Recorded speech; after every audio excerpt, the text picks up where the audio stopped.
What if another actor had been guaranteed the role of the 15th Doctor before Ncuti Gatwa walked into the audition room? What if Chris Chibnall had written an episode for the 15th Doctor? And what if the 15th Doctor had never regenerated at all? Believe it or not, all of these things came close to happening before circumstances dramatically changed everything. To find out how we went from all of that to the era we got, let's talk about the original plans for the 15th Doctor.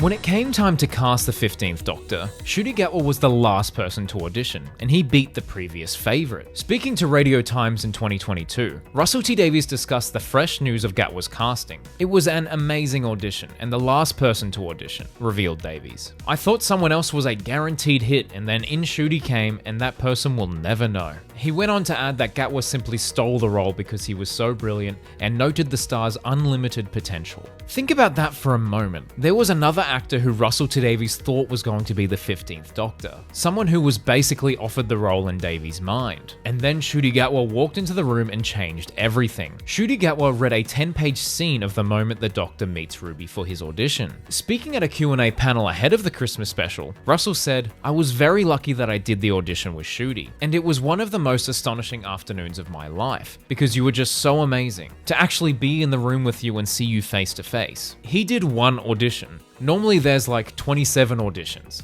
One, he just got it. While Ncuti won over the show's producers after just one reading, the actor previously admitted that he almost forgot about the audition immediately afterwards, as he thought there's just no way he would land the role. Now, I personally believe that Russell T Davies told David Tennant who this other person was that was going to be the Doctor before Ncuti stepped in. In a 2022 video diary David's wife Georgia made, David is talking about the build-up for the 60th and how excited he is to get filming, and keep his role of the 14th Doctor a secret. But then in that video, he talks about the 15th Doctor, and his wife Georgia adds a bleep and an X covering his mouth so you can't hear what he's saying. Just watch the clip.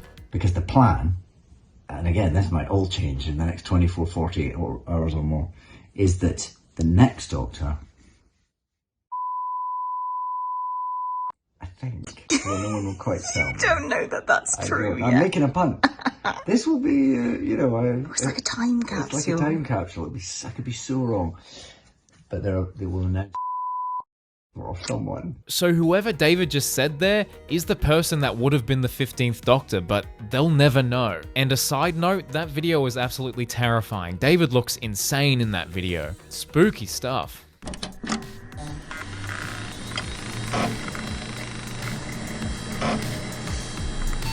Season 1 went through numerous changes during development. Russell T Davies contacted both of his successors in the showrunner position to write an episode. Steven Moffat accepted, leading to Boom and later Joy to the World. But Chris Chibnall said no thanks. But imagine if Chibnall had said yes, we would have had a series with 3 showrunners writing on it. Man, that's cool. Episode 1, Space Babies, had a significant production change. The titular babies were originally meant to physically walk around, but this was ultimately deemed impractical and too effects heavy, so strollers were used instead. As if there was a way to make Space Babies even more terrifying. I mean, I'm not a fan of the episode. I'm just not, I'm sorry. Moving on, as we spoke about in the Matt Smith video, Dot and Bubble has one of the most fascinating backstories of any episode. The episode was originally conceived by Russell T Davies all the way back in 2010, and he proposed it to then showrunner Steven Moffat for Matt Smith's run of Doctor Who. But it was shelved due to budgetary concerns related to the large amount of visual effects. The Legend of Ruby Sunday originally had a much longer pre-title sequence. The Doctor and Ruby would have encountered 3 more characters played by Susan Twist: a nanny in 1946 Pennsylvania, a blue-skinned waitress in an alien diner, and an astronaut addressing a colony of Zarbi. That really would have hammered home the Susan Twist mystery even more, but it was cut for pacing. The final episode, Empire of Death, went through several significant changes too.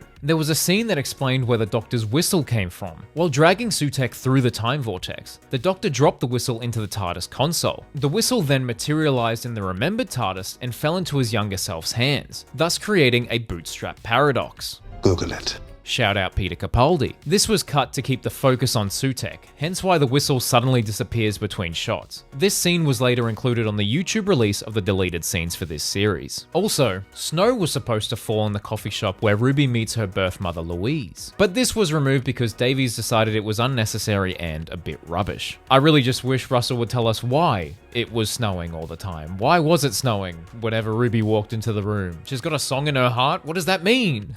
Millie Gibson revealed in Doctor Who Unleashed that she refused to physically speak Ruby's final "I love you" to the Doctor until the actual recording of the scene, in order to make her delivery as genuine as possible. The Doctor too was supposed to say "I love you" to Ruby after she leaves the TARDIS, but it was felt that Ncuti Gatwa's performance conveyed the message without needing it said out loud. And I agree, that silent goodbye ended up being more powerful than any words could have been. And also, Mel was originally met with the same fate as Sutek's other victims before Russell T Davies decided to give her an expanded role. So Bonnie Langford's return was originally going to be so much shorter, just another casualty of Sutek's power. I'm very glad that Mel actually survived that, because that is the most that she's used in the entire Disney era. If she wasn't in that, like, what was the point in bringing her back? Anyway.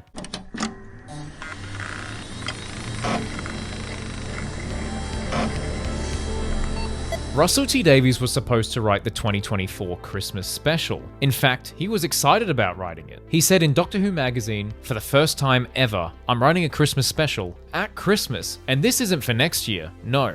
The 2023 script has long since been signed off. The new one is for end of year 2024. Rumours suggest that Russell's Christmas script was later moulded into the robot revolution, because as we all know, Steven Moffat ended up writing the Christmas 2024 special, Joy to the World. And that special actually had the working title Christmas Everywhere All at Once. Steven Moffat revealed that he hadn't read The Legend of Ruby Sunday / Empire of Death prior to writing the special, though he had read drafts for Wishworld and The Reality War for reasons that will become apparent, he said cryptically. Moffat told the Nerdist that earlier drafts of the script ended with the Doctor creating the Star of Bethlehem by hurtling the briefcase containing the starseed out into space just as it ignites. Would this have been a better ending than the one we got? I don't know, man. Joy to the World is such a strange episode and one of the weirdest endings in Doctor Who. But the biggest change was Anita. She was originally meant to just have a few lines and had a reduced role in the original story. But due to lack of budget and scheduling difficulties, the Doctor's stay at her hotel was extended and she was given more to do based on the strength of Steph Dewalli's audition performance. Showrunner Russell T Davies spoke about this in a behind-the-scenes featurette, saying, "One of the greatest surprises of the episode is Anita, played by Steph, who honestly just had like 10 lines in the first draft. And then we all liked her so much. And Steven liked her so much, he kept adding lines, and now she's become a major character in it." Moffat explained in Doctor Who magazine, "Originally that was very different, and Anita barely featured in it. In fact, the only thing that significantly changed from the first draft was what the Doctor actually does for the year. I originally had him travel around the whole world. So that entire sequence of the Doctor and Anita becoming friends, one of the standout moments of the special, only exists because of budget constraints and a brilliant audition. Sometimes limitations create the best moments." I was being harsh on Joy to the World before. It's actually a decent episode. I forgot how much I enjoy the middle chunk. Anyway, let's move on.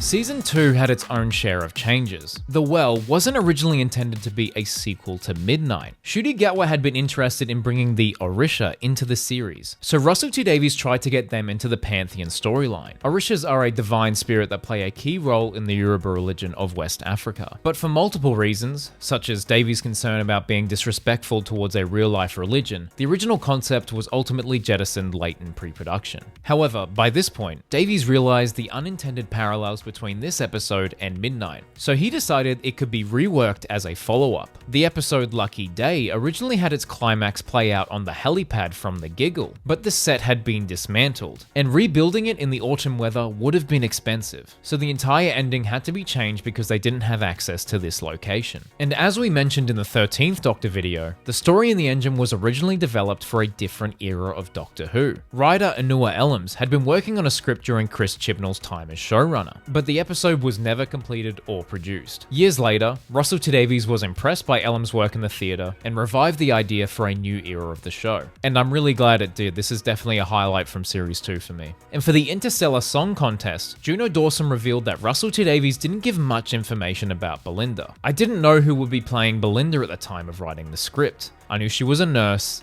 in her 30s. But that was it. That's all I had to go on. And I just wanted to include that because I think that's pretty wild. I mean, you need to know who you're talking about when you're writing a script, but not as wild as the amount of people that watch these videos that aren't actually subscribed. If you've gotten any value out of these videos, please consider subscribing. Anyway, let's get on with the video.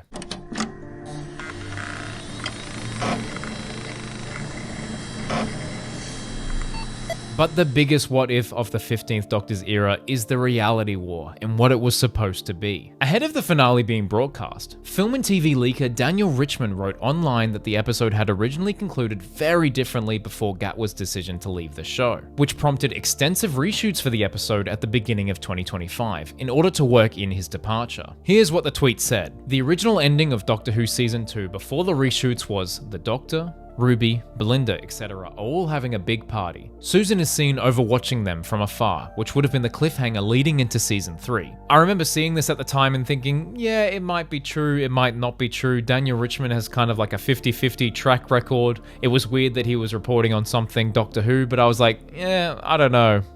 We'll see. But then the plot thickened. The TikTok account of the child star who plays Poppy seemingly verified this leak. The account, run by the child actor's mother, reposted the original tweet, suggesting to fans that it was legitimate. When asked in the comments if this was legit, the account liked those comments. One fan wrote, "Makes sense, the finale was in shambles," and Poppy's account replied with 2 crying emojis. The account goes on to reveal further plot details from the cut plans. Poppy, technically the Doctor's daughter, would have been revealed as the mother of Susan, his granddaughter from the series' original episodes back in the 1960s. A fan asked on TikTok, so Poppy was supposed to be Susan's child? And the account replied, "Mother." Speaking of Susan, actress Carol Ann Ford recently seemed to back this up. Speaking in an interview in Sydney in October 2025, shout out to the Sirens of Audio, I believe they ran this event. They run great events anyway, let's keep going. She described appearing alongside Poppy in a quiet, observational moment where their exact location was deliberately unclear to the audience. In the scene, Susan and Poppy watch from a distance as the Doctor, now in his new incarnation played by Ncuti Gatwa, enjoys himself at a lively gathering, singing and dancing. The emotional core of the moment was Susan's longing to reunite with her grandfather after so many years. Despite being filmed as a potential reintroduction for the character, the scene was ultimately cut. The reality war really did have some heavy editing. They got rid of this original ending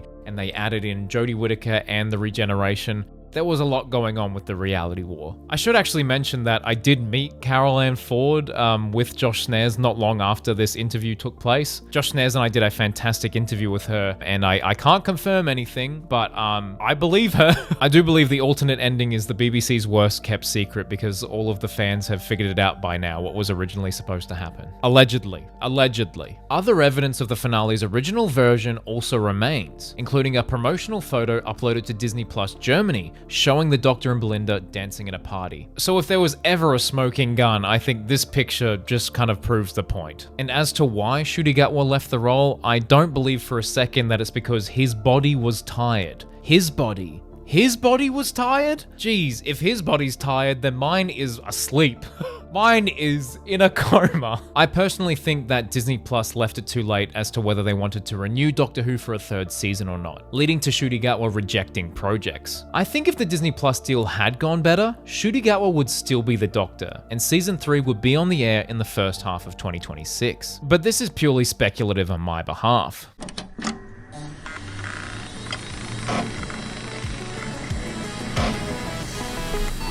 The 15th Doctor's era was shaped by last-minute decisions, Disney Plus, and an unexpected early departure. The 15th Doctor's era may have been cut short, but it was fun while it lasted. Thank you for watching, and don't forget to subscribe to this channel if you want more of Doctor Who's untold stories. And click this video, because YouTube suggested it. It's a fun one. It's about Doctor Who. And I think you like Doctor Who.